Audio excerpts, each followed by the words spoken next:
and it's killing me.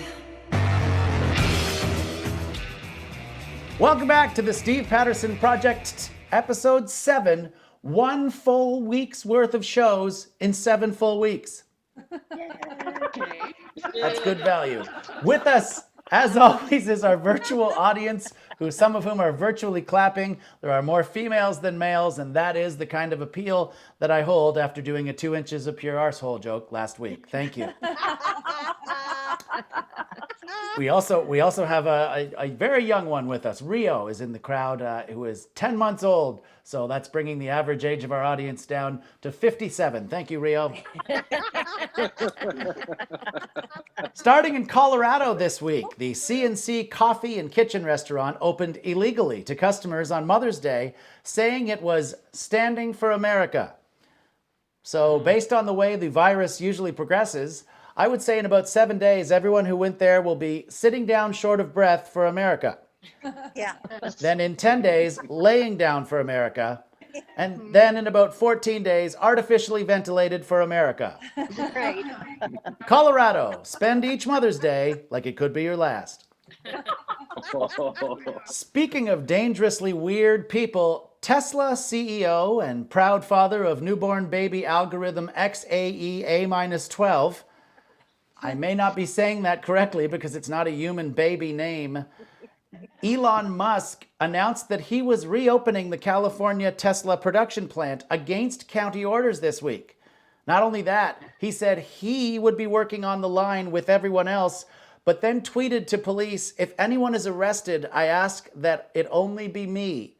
The move was praised by many as a brave, pioneering show of leadership, especially by criminals who had no idea you could just ask police for one member of your gang to be arrested so that the others could go on breaking the law.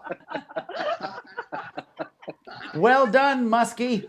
I hope little XAEA-12 can visit you in prison in between his recharging sessions.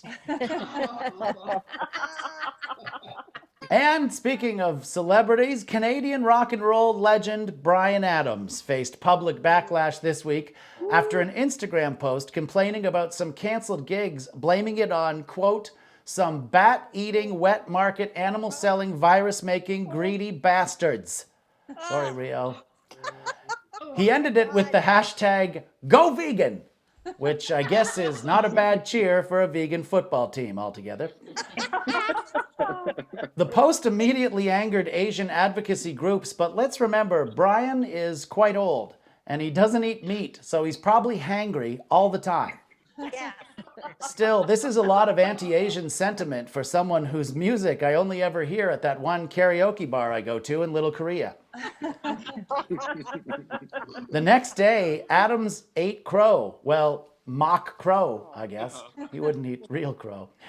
Asking forgiveness in a new post singing his song Into the Fire, which is a weird choice for someone who has a song literally called Please Forgive Me.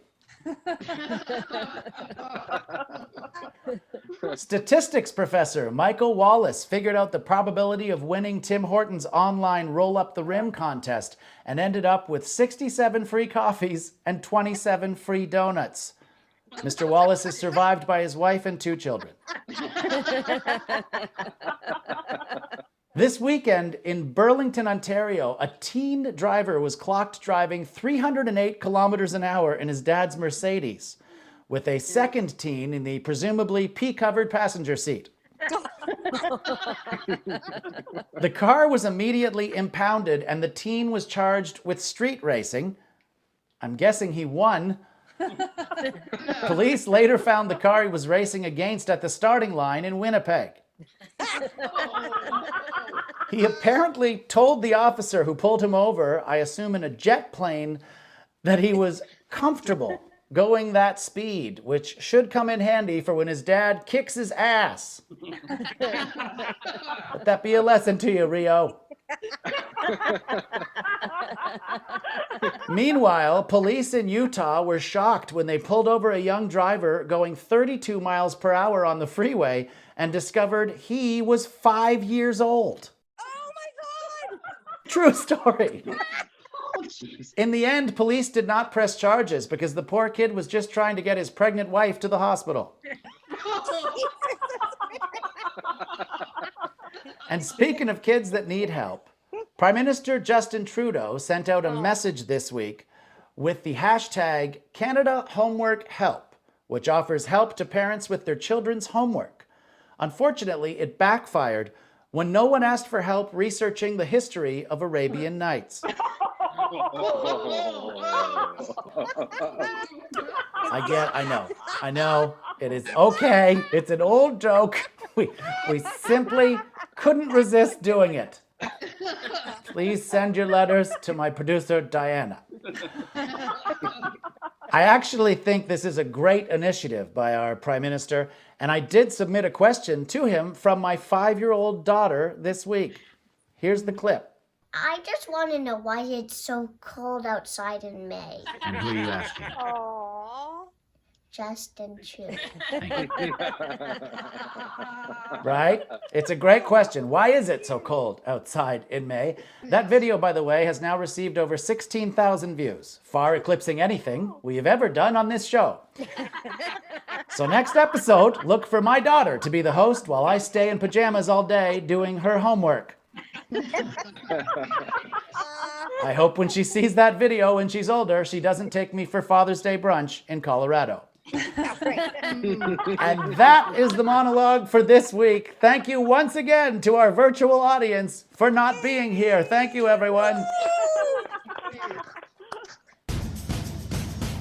And it's killing me.